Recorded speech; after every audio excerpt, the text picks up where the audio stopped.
E a Ana Paula Rodrigues está com a gente aqui no estúdio da Rádio Bandeirantes para falar sobre isso. O trânsito de São Paulo está perigosíssimo. E são dois itens, diríamos assim, né? Os pedestres e os ciclistas que estão fazendo com que esse número dispare. Ou seja, não é seguro hoje ser um ciclista ou um pedestre nas ruas de São Paulo, é isso, Aninha? Bom Não, dia. não é. Bom dia a todos. Esses são os elos mais frágeis, né, que a gente tem no trânsito. São as pessoas que estão mais expostas no caso de um acidente, então a gravidade é sempre muito maior. E as mortes de pedestres e ciclistas dispararam no ano passado, o que fez São Paulo alcançar o pior número de mortes no trânsito desde 2015. 332 pessoas a pé perderam a vida ou em colisões ou em atropelamentos no ano passado, que dá uma alta de 14% em relação a 2022. Esse é um dado do Infociga, do governo de São Paulo, né, que reúne dados de boletins de ocorrência. O balanço da CET não saiu ainda. Falamos de 14% mais mortes de pedestres, de ciclistas. De janeiro a dezembro do ano passado foi uma alta bem parecida, de 13%. Com isso, no geral, o balanço da capital paulista ficou num aumento de 7% de mortes de acidentes fatais no ano passado, o maior número em 8 anos. Vamos atrás de especialistas, né, para ver como é que eles recebem esses números. O advogado especialista em segurança de trânsito, Renato Campestrini, acredita que nós já estamos sentindo os primeiros efeitos da flexibilização das regras para perda de CNH, como a possibilidade do aumento de pontuação também, além da maior desatenção dos motoristas. Flexibilização muito grande nas regras com a questão da pontuação, ela tem contribuído muito para que os números de sinistro de trânsito sofram um aumento. Está atrelado aí o uso do celular, a questão da velocidade. É quando o condutor manuseia o celular a 80 km por hora, a distância que ele percorre é superior de um campo de futebol e você acaba tendo o pedestre e o ciclista como vítimas maiores, que ele não tem como se proteger. Pois é, essa questão do celular ao volante é muito complicada, coloca as pessoas em risco, você dirige como se tivesse vendado, né? E às vezes por muitos metros. E é por isso que o especialista em mobilidade Sérgio Aveleda, com quem eu conversei também, destaca que para o motorista, a tecnologia nos carros já evoluiu muito. Então, o carro hoje em dia tem o freio ABS, tem o airbag, então no caso de um acidente ele acaba ficando mais protegido.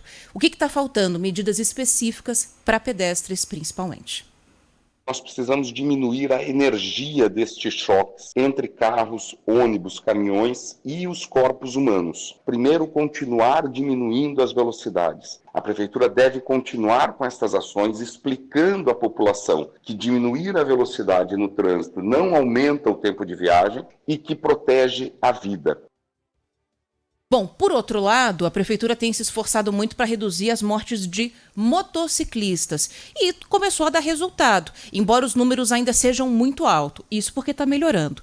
No ano passado, 409 morreram ou pilotando moto ou na garupa delas. Isso é quase metade de todas as vítimas de 2023. No entanto, isso é 1% menos do que foi registrado em 2022. O que está sendo feito para diminuir acidente com moto em São Paulo? Principalmente a faixa azul. Temos 11 vias da cidade com faixa azul e uma coisa é fato, onde tem essa via sinalizada para motos, não teve morte de motociclista desde então. Mas a gente foi perguntar para a prefeitura o que pode ser feito em relação a pedestres. E a prefeitura disse que trabalha para aumentar a segurança no trânsito, destacou que segue fazendo a implantação de áreas calmas, que são pedaços de miolos de bairro com velocidade reduzida, e está revitalizando faixas de pedestre e também aumentando o tempo de travessia para essas pessoas.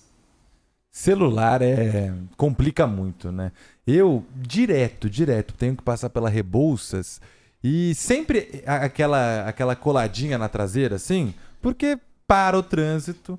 A hora que você passa, você vê um monte de gente no celular. Tem gente que nem esconde mais, né? Fica com o celular no ouvido mesmo, fica mexendo com o celular em cima do volante. E aí acaba andando quando não deve andar. E aí não é uma colisão grave nem nada, mas acaba prejudicando mais ainda o trânsito, né? Porque encosta e conversa. Aquela encostadinha na traseira. Acho que é dia sim, dia não, eu vejo isso acontecer. Em mais de uma via, mas principalmente nessa que eu passo todo dia e sempre tem um trânsito muito carregado. Eu, como os especialistas trouxeram aqui, concordo 100%, né? Que a desatenção ao volante está trazendo algumas consequências. E essas políticas públicas precisam começar a aparecer, né? Para os motociclistas já funciona, Sabino. Eu queria destacar na questão dos motociclistas, que a Ana trouxe informação em primeira mão, mais uma daquelas que a imprensa publica depois e que a gente traz em primeira mão aqui. Eu queria destacar o seguinte, eu não sei se vocês já viram, já falei disso aqui, mas cada vez está me assustando mais. Ontem eu ouvi um quase acidente em vias de mão dupla, sem divisão de canteiro central, às vezes apenas com aquelas tachões. Os motoqueiros estão agora andando na contramão, não é entre os carros. Eles estão andando na contramão e de repente você dá de frente com um motoqueiro, você tem que desviar, tem carro do lado direito, ou eles jogam a moto de volta para a mão certa. Uma coisa inacreditável. É mais um daqueles inacreditáveis. É muito perigoso. Sabino, eu não sei se é do mesmo lugar que você está falando, Eu o acho corredor que eu da sei. Avenida Europa? Eu vi na Avenida Rua Europa, Augusta. eu vi na Avenida Giovanni Gronchi, eu tem vi na também. Rua Augusta, eu vi em todos esses lugares, Ana. Você sabe que uns anos atrás a gente encampou uma campanha aqui, na época ainda da finada Rádio Trânsito, para tentar colocar olho de gato ali na Avenida Europa. Porque era só aquela faixa de divisão de pista e ali é muito estreito. E o motoqueiro quer andar no corredor. E aí ele vinha para contramão. E todo mundo, não, vamos colocar olho de gato, aumentar ali a divisão de pista, porque com olho de gato vai ficar mais difícil de atravessar para o outro lado. E a prefeitura aceitou, foi lá e colocou. Então hoje o que acontece? Ele passa por cima do olho de gato Passa. e aí desenvolve velocidade. E se ele bate em mais velocidade naquele olho de gato para voltar para a mão dele, ele pode cair. Então eles vão e não conseguem atravessar de volta. Então não só não resolveu o problema, como piorou. E aí não tem questão da prefeitura, é a falta de senso de segurança ou a vontade de se arriscar que esses motociclistas assumem, né? Não, e aí o motorista de carro que acaba pegando, porque a moto volta, cai na frente dele, ele tá rodando. Aí ele atropela um motoqueiro desse e aí acaba com a vida da pessoa, né? Exatamente. Inclusive, os últimos atropelamentos que eu vi, pelo menos ali na Avenida Europa, perto do MIS, foram 2 mortes e 2 pessoas atingidas por moto. Então, não é uma coincidência, né? Essa região toda aí que a gente tá falando, as faixas são muito apertadas, né? Eu, de vez em quando, para cortar um pouco de trânsito, passo pela Alameda Gabriel Monteiro da Silva. Ali são 2 faixas que vão, 2 que voltam. É tudo muito apertado e a mesma coisa acontece. A mesma coisa, porque a divisão entre a mão e a contramão é mínima e os motoqueiros vão fazendo fila. E esses dias eu vi pela primeira vez um acidente entre motos no corredor. Um motoqueiro veio por trás do outro, um tava mais devagar, desatento, olhando o celular, era um entregador, ou seja, devia estar olhando a localização. Um tava devagarinho aqui no corredor, ele chegou por trás e bateu, fugiu ainda. Bateu, o colega dele, também motoqueiro, caiu, ele se fez de pernilongo ali, sabe, abriu a perna, conseguiu se reequilibrar e seguiu viagem como se nada tivesse acontecido.